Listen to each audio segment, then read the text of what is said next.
Let's talk to the man who's been helping you and me truly understand what AI is actually all about.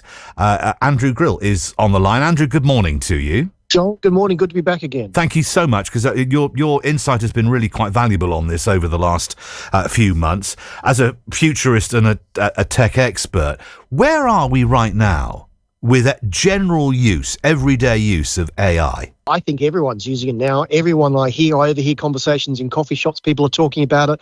I look over someone's shoulder there on ChatGPT. So I think most people that I know are using it, but a lot of people have used it once or twice. They're not quite sure how to use it properly. So events like you've talked about that are happening this week are really important, because people need to have that aha moment where they go, oh, that's what I can do with it. So I think more and more people are using it. They just don't know how to use it as a super expert.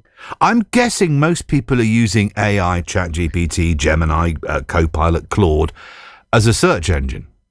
That they're using it as they would use Google, or they'd use Bing, or they'd use Internet Explorer, whatever they're calling it these days. I think that's right. And people are getting better answers rather than getting 10 blue links, then clicking on one, hoping that's the right answer. They're getting almost a mini research paper. But as I talk to people and I explain how I use it and ask it deeper questions, I think last time I was on, I talked about that one extra line you add to say, and justify your answer. Yes. It then works a lot harder for you. And when people can see that it's got the depth of understanding, that the more context you give it, the more information you give it, the more background you give it, it's like having a high-powered expert sitting next to you. So my advice to people is, don't just use it as a search engine. Ask it the sort of question you'd ask a friend sitting next to you, but give it the context. This is the interesting thing, isn't it? Because it was put to me last week that this could be like an assistant.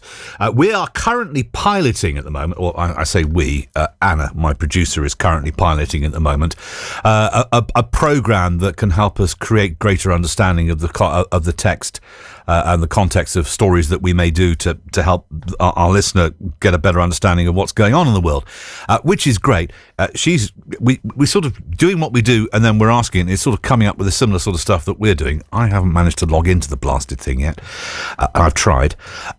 So this is a different approach, isn't it, Andrew? This is a sort of a producer, a partner, an apprentice potentially working with you. I call it a decision partner or a research partner. The thing about AI is it's read everything. If you and I had all the time in the world and Anna let you could actually read everything that's ever been written or published about the subjects that you care about. But we haven't got that time. Where AI excels is this speed and scale. So what it's doing is it's surfacing anything it's ever read with the questions you're asking. So it's just able to access more and more information in a way that's just hard to comprehend. And then when you ask it deeper questions, it's even for me, it feels like magic, because I'm asking a deeper question. Oh, I didn't know about that. So the thing is, just keep asking it questions and it will never stop answering. It'll keep finding great information for you. The problem, Andrew, there is in what you just said there, not what you said, but the context of what you said, is it's read everything. So it would have read stuff that has got empirical evidence. It would have read stuff that has been quantified and qualified and peer-reviewed. And it will also have read all the nonsense and nutty stuff that's out there on the internet. So the justify your answer bit is good. But can we, you, me, and the listener trust it? Well, you've always got to check your sources. That's the same on anything on the internet. But here's the thing. If you use a public search engine like the ones you mentioned, yes, you're right, it goes off and finds information on the internet, and that can be wrong. But if you know the source of truth, if you're inside an organisation, if you upload something you've written or something that you know is to be true, and then ask it to look at that, it then anchors on the truth. So better still, check your answers, but also load it with stuff that you actually trust, and the answers will be better. There's a technique I like called the snowball effect. So you ask it a question, you take the answer, you keep asking it questions, and the answers get better and better, and it snowballs as it's got more context and it understands better how to answer your question. Will it learn from you and the way you input stuff? It should do, and there are controls in all of these to turn on or off the memory. And the memory is like a human being. We can only remember so much. But I'm still amazed that I type something and it goes, oh, you asked that last week. Here's some context around that. What I generally do is if I'm doing a different topic, I start a new thread. If it's something that I continue on, I leave it in the same thread, and it can go back to some extent quite a way to understand what you've been talking about and have the context and bring it back again. B&Q. I said in my introduction that B&Q are the latest business who are going to incorporate AI. They're using partnering, I beg your pardon, with Google AI to help their customers to plan DIY projects, decoration, landscape gardening, that sort of thing, which sounds great if you're a customer, maybe not so good if you're a decorator, painter, plasterer, or landscape gardener.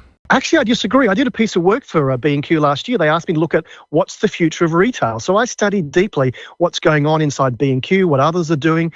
I think it actually makes anyone in any profession a superhuman, because you've got a decorator. For give you an example, there's a friend of mine in France who's an interior designer. Right. She was finding if she used AI to render what the view of the kitchen might look like, she was getting a 100% conversion rate because people could see what it would look like. She's not a graphic designer, but she could visualize it so someone can understand what it would look like. So actually, I think it actually gives power back to the decorator and the designers, so they can actually visualize what you're going to get. But then you go to B&Q and say, I'd like one of those. It saves you a lot of time and a lot of rework. So last question, Andrew. There has been a lot of talk of AI replacing jobs, entry-level jobs in businesses, replacing, some of the graphic designers and traders of this world. Is that a bit of a red herring? Yes and no. We've talked before about job loss, and Yes. I've asked people to look at their job as a series of tasks. Then you slice into those tasks and you slice away the things that you can automate, you don't like doing. Let AI do that. Focus on the stuff that you love, you're really good at, and it needs a human touch. So I think, again, I wrote this book called Digitally Curious. Yeah. If you are digitally curious, if you play with the tech, you understand it, you'll get ahead, then you'll slice your tasks, not your job. Andrew, great to have you back with us once again to help us understand what's going on with these two conferences happening in our part of the world.